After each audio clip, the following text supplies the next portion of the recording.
Hello students, मुझे उम्मीद है कि आप लोग पिछले लेक्चर्स के माध्यम से लीनियर इनइक्वालिटीज के सिस्टम को कैसे हमें सॉल्व करना है, कैसे उन पॉइंट्स को फाइंड आउट करना है जो सिस्टम ऑफ लीनियर इनइक्वालिटीज को सेटिस्फाई करें, ये सीख चुके हैं।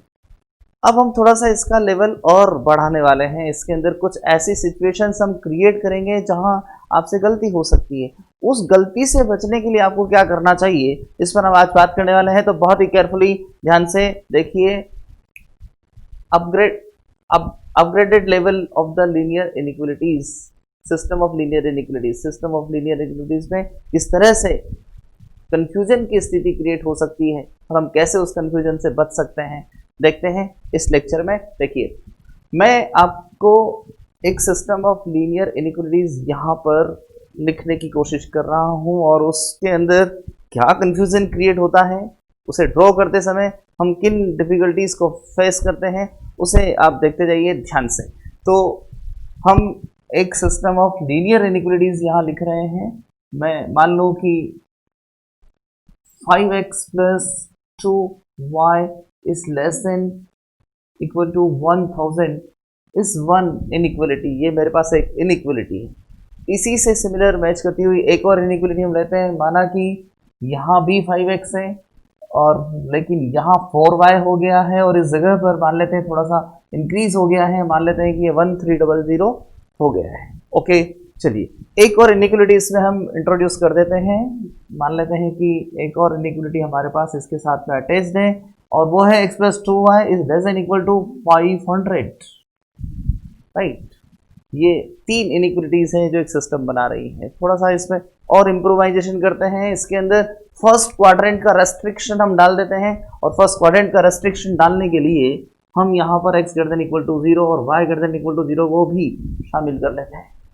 ओके, फर्दर देखिए, अब आपको क्या करना है। इनइक्वालिटीज की संख्या बढ़ चुकी है।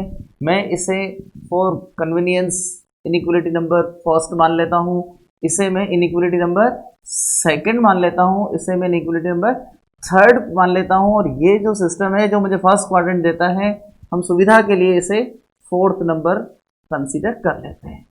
इस तरीके से मैंने ये कंसीडरेशन कर लिया है। अब मेरा काम फिर से उसी तरीके से चलने वाला है। मुझे सबसे पहले अगर ये इनइक्वालिटी ड्रॉ करनी है तो मैं देखूं ये इंटरसेक्ट फॉर्म अंतःखंड रूप में चेंज हो रही है। तो हम फर्स्ट इनइक्वालिटी पर बात करते हैं। अगर हम फर्स्ट इनइक्वालिटी लेते हैं तो हमारे पास 5x plus 2y is equal to 1000। ये सॉल्व करना शुरू कर चुके हैं इसे। ये मेरे पास इसकी बाउंडिंग लाइन होगी, इसकी सीमक रेखा होगी जो डिसाइड करेगी कि कौन सा रीजन इस इनइक्वालिटी का होना चाहिए। ओके, अब ये इंटरसेक्ट फॉर्म में कन्वर्ट हो सकती है तो हम इसे इंटरसेक्ट फॉर्म में कन्वर्ट कर लें। हम पाएंगे x अपॉन ये 200 आ गया है और ये मेरे पास y अपॉन 500 आ गया और दैट इज इक्वल टू 1। ये चीज़ मेरे पास आ चुकी है। अब ये जो टर्म मुझे मिल रही है, हम इसे ड्रॉ करें तो स्केल कंसीडरेशन करें। स्केल कंसीडरेशन आप करेंगे तो आप पाएंगे कि यहाँ 1 centimetre is equal to 100 units मानना ठीक रहेगा, क्योंकि बाकी फिगर्स भी बड़ी बड़ी सी हैं। तो हम 1 सेंटीमीटर को 100 यूनिट्स मानते हुए इनको ड्रॉ करना शुरू करते हैं। देखिए, मैंने यहाँ एक्स एक्सिस वाई एक्सिस बना लेते हैं।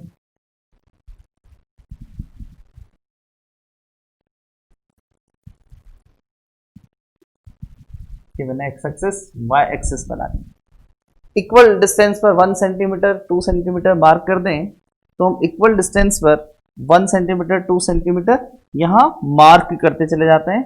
मान लेते हैं कि ये हमारे पास 1 सेंटीमीटर 2 3 4 5 6 लाइक दैट। इस तरीके से ये मैंने कंसीडर कर लिया। सेम थिंग हम ऊपर कंसीडर कर लें। मान लेते हैं कि ये 1 है, ये फिर मेरे पास 2 हो गया है। इसी तरीके से यहाँ 3, ये 4, ये 5 और इस तरीके से ये आगे चला जाएगा। ओके, देखिए फर्दरमोर आप इसे ड्रॉ करेंगे 200 तो ये आपको जो पॉइंट देगा वो 200 होगा। ये जो पॉइंट यहाँ मुझे मिलेगा वाई एक्सिस पर, ये 0 500 होगा, ये पॉइंट्स होने चाहिए। तो हम यहाँ मार्क कर देते हैं, ये 200, ये 200 0, ओके 1 2 3 4 5, ये 5, ये 0 500। इन दोनों को मुझे स्केल की हेल्प से सीधा मिला देना है, तो फिर वो बाउंडिंग लाइन तैयार हो जाएगी। हम इसको स्केल की हेल्प से स्ट्रेट मिला देते हैं।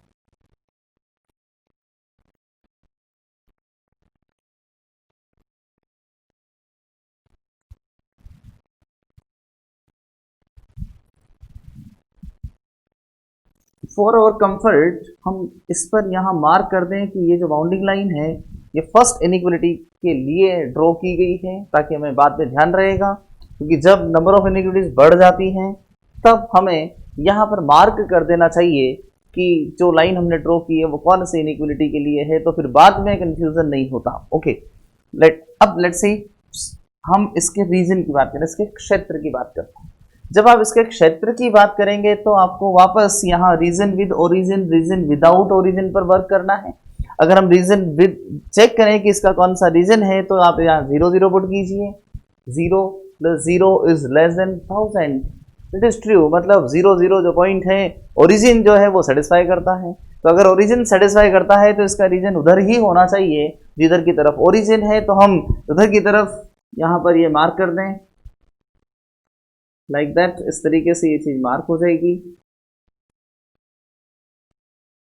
ये मेरे पास इस इनइक्वलिटी का क्षेत्र आ जाएगा। जो एरो मैंने लगाए हैं वो एरो इंडिकेट करते हैं कि कौन सी साइड के पॉइंट इस इनइक्वलिटी को सेटिस्फाई करने वाले हैं। अगेन अब हम वर्क करते हैं सेकंड इनइक्वलिटी पर। ये मेरे पास फर्स्ट थी, अब हम सेकंड ले लेते हैं। सेकंड जो इनइक्वलिटी है, अगर आप इसे लिखते हैं तो इसकी लाइन जो मिलती है वो 5x + 4y that is equal to 1300 मिलती है। और इसे आप जब इंटरसेप्ट फॉर्म में कन्वर्ट करते हैं तो आपको इंटरसेप्ट फॉर्म इसकी जो मिल रही है वो यहाँ लेकर के आइए 1300 को 1300 नीचे लेकर के आएंगे तो x अपॉन ये 260 आ रहा है। चेक कर लीजिए, 260 मुझे यहाँ मिलता है। प्लस में y अपॉन 1300, 1300 को नीचे लेकर के आइए तो ये जो हमें मिल रहा है 1300 4 से डिवाइड करें तो ये 325 मिल रहा है, दैट इज इक्वल टू 1। इस तरह से ये काम हमारा हो जाता है, इंटरसेप्ट फॉर्म में मिल चुकी है। अब बारी है इसके पॉइंट्स की। तो जब हम इसके पॉइंट्स अब लिखने वाले हैं तो यहाँ पॉइंट हो गया 260 एंड 0 और ये 0 एंड ये 325। इन्हें यहाँ मार्क करें 260, ये 200 से थोड़ा आगे होगा लेकिन 300 से पहले, यानी कि 2 और 3 सेंटीमीटर के बीच में कहीं 2.5 के बाद 2.6 पर ये होना चाहिए। अगर आप स्केल से काम कर रहे हैं तो ये हमारे लिए बेटर होगा। तो 2.6 पर हम मार्क कर देते हैं, 2.5 से थोड़ा आगे हम यहाँ मार्क कर देते हैं। ये जो पॉइंट है ये 260 एंड 0 ये मुझे मिलता है। इसके बाद 0325 पर बात करते हैं। 0325 1 2 3 और ये 25 यहाँ कहीं होना चाहिए। ये 0325 मैंने मार्क कर दिया है। इस तरीके से ये पॉइंट मुझे मिल जाएगा। इन दोनों पॉइंट्स को अगर हम मिलाएं तो फिर हमें वो लाइन मिल जाएगी जो सेकंड नंबर को शो कर रही है, सेकंड नंबर के द्वारा रिप्रेजेंट की गई है। इसे इससे मिला दें तो ये एक सरल रेखा यहाँ प्राप्त हो जाएगी। इस तरीके से ये सरल रेखा हमें मिल जाए।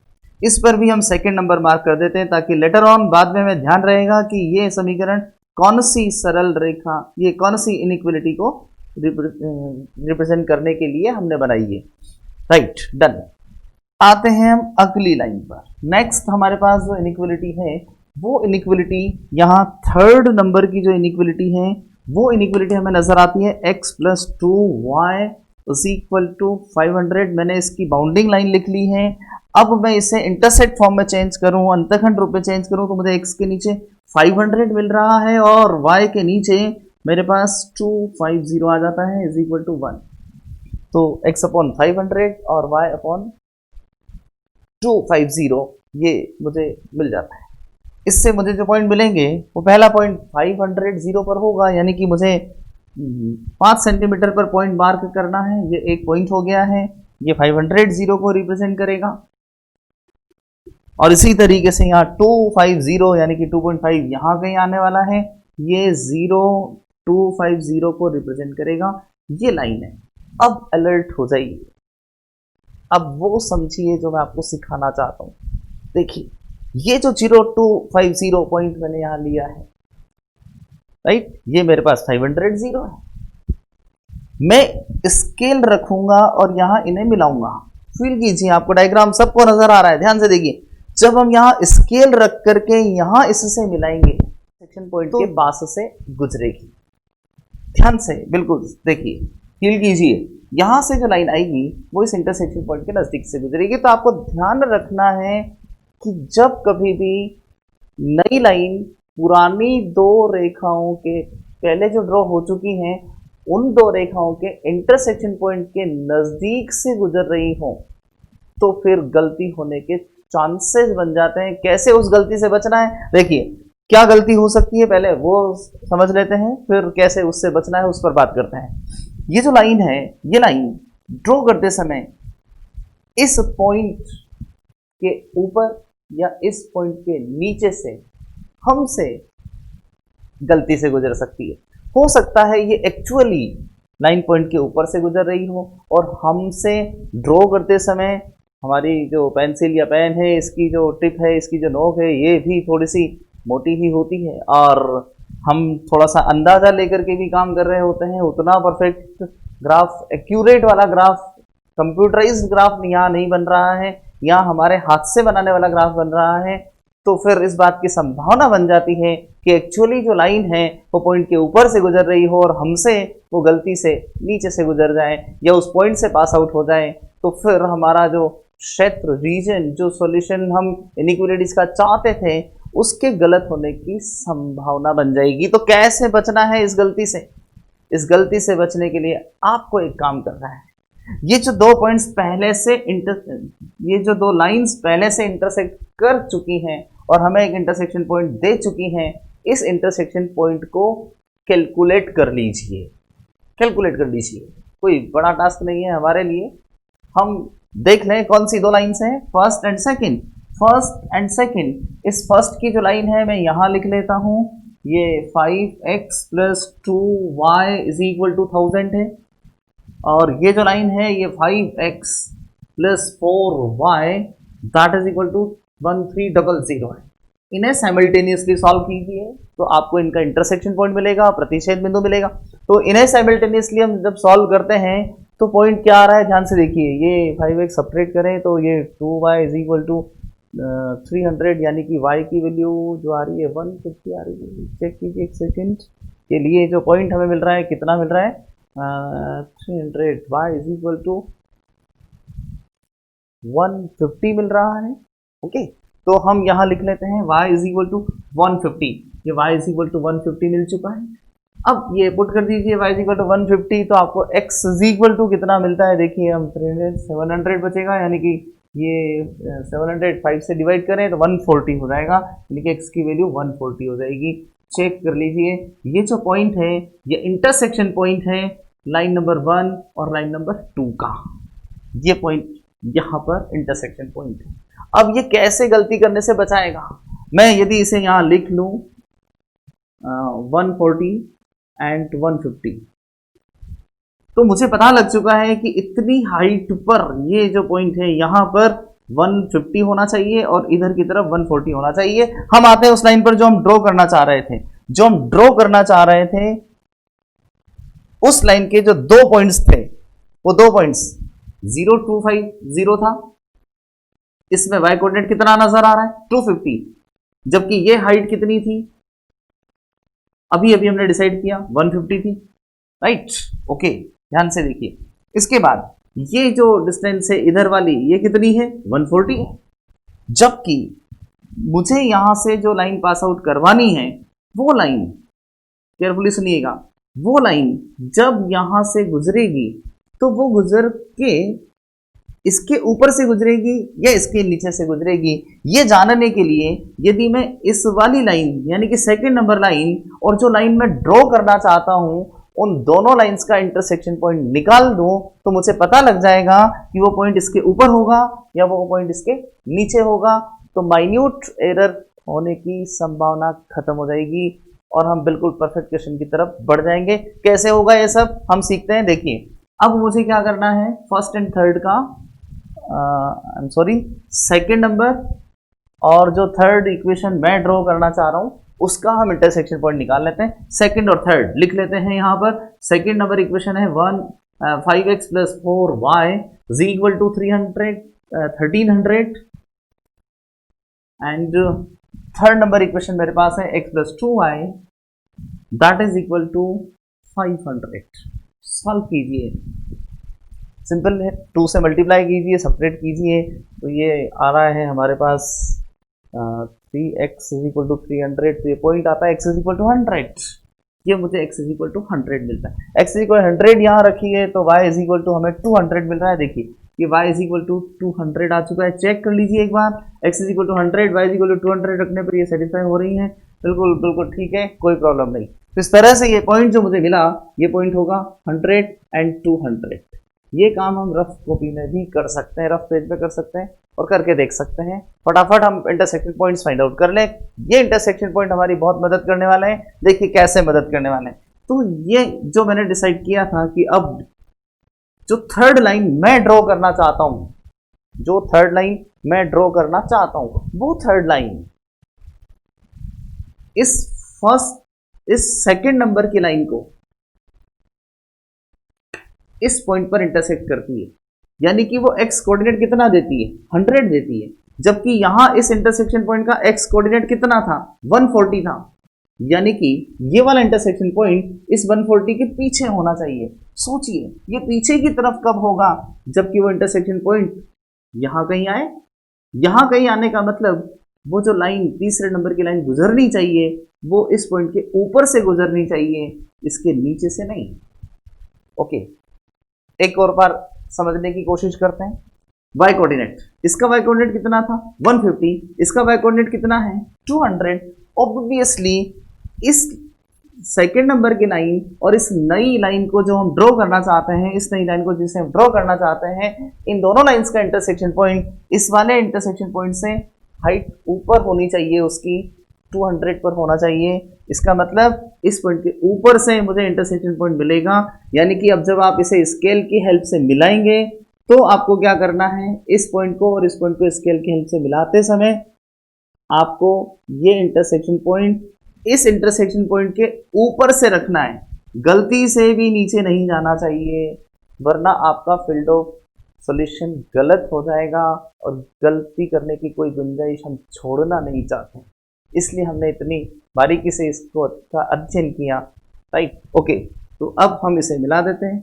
यहाँ से इसे मिलाते हुए इस तरीके से ये लाइन हम बना लेते हैं। इस तरह से ये 3 लाइन्स हमें मिल चुकी हैं और ये जो 3 लाइन्स हमें मिली हैं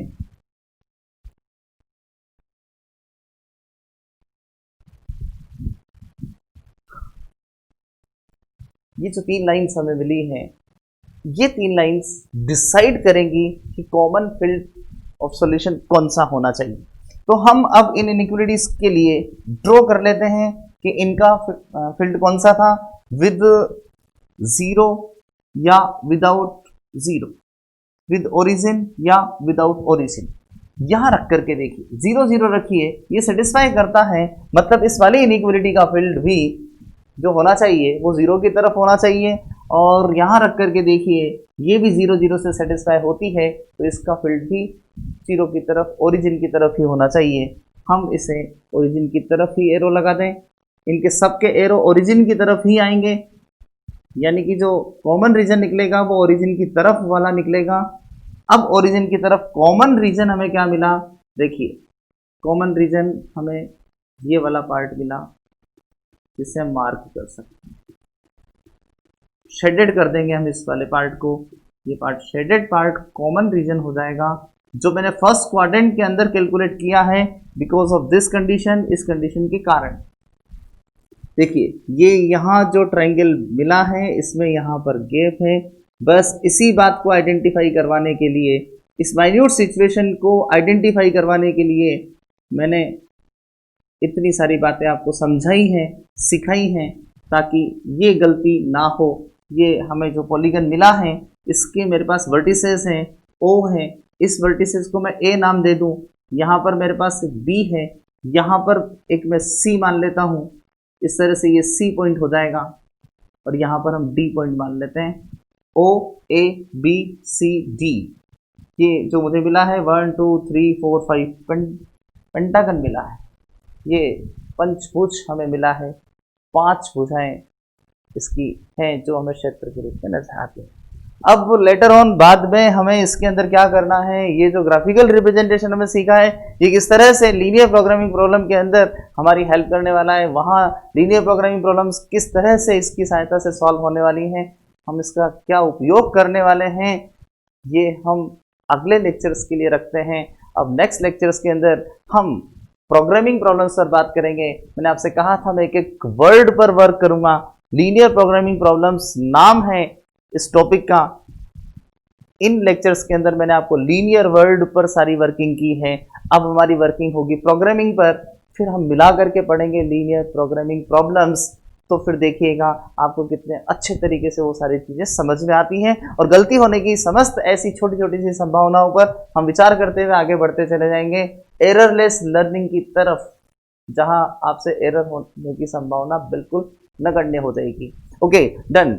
आज मैं चाहूंगा कि एक छोटा सा होम असाइनमेंट आपको देता हूँ, छोटा सा होम असाइनमेंट। घर पर सिस्टम ऑफ इनइक्वालिटीज को ड्रॉ कीजिएगा, मैं आपको लिख करके दे रहा हूं, उन्हें लिखिए, नोट कीजिएगा और उसे सॉल्व कीजिएगा। उसमें ऐसी ही कुछ माइन्यूट सिचुएशंस बनेगी, ऐसा ही कुछ होगा, तो केयरफुली इस लेक्चर को सुनिएगा। अगर डाउट होता है तो लेक्चर दोबारा सुनिएगा, राइट। लेकिन कोशिश कीजिएगा कि वो सिस्टम ऑफ इक्वेशंस जो मैं आपको दे रहा हूँ होम असाइनमेंट के रूप में दे रहा हूँ उन्हें आप ड्रॉ करें। मैं आपसे नेक्स्ट लेक्चर में बात करूंगा इस विषय पर कि आपने ड्रॉ की या नहीं की, और की तो क्या गलती हुई या नहीं हुई, उसके इंटरसेक्शन पॉइंट्स निकाल करके रखिएगा। मैं वेरीफाई करवाऊंगा आपसे, मैं यहाँ पर लिखूंगा कि इंटरसेक्शन पॉइंट क्या है और आप वेरीफाई करेंगे घर पर कि आपके सही निकले हैं या नहीं निकले हैं। ओके, तो नोट द होम असाइनमेंट, एक प्रॉब्लम नोट कीजिए फटाफट, देखिए।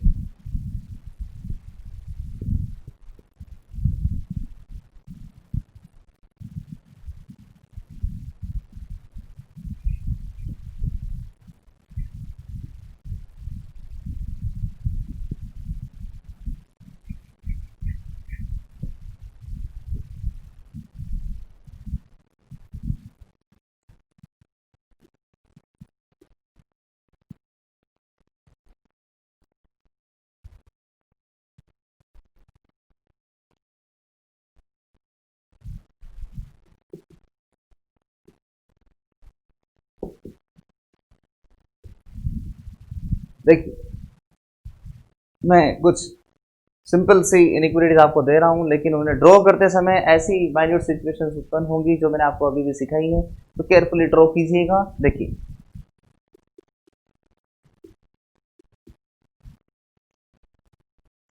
इसके साथ कुछ फिगर्स हम ले लेते हैं, कुछ थोड़ी सी बड़ी फिगर्स ले लेते हैं। माना कि यहाँ मैं 2000 ले लूँ, यहाँ पर मैं 600 मान लेता हूँ, और या इसको भी इसके नज़दीक रख लेते हैं, इस फिगर को इस फिगर के नज़दीक कर देते हैं, इसको 1500 कर देते हैं। आपको बड़ा केयरफुली अब ड्रॉ करना होगा, ये फिगर्स नज़दीक जाने लगी हैं तो वहाँ इंटरसेक्शन पॉइंट वाली वैसी ही सिचुएशंस क्रिएट होगी जैसा मैंने अभी अभी आपको सिखाया।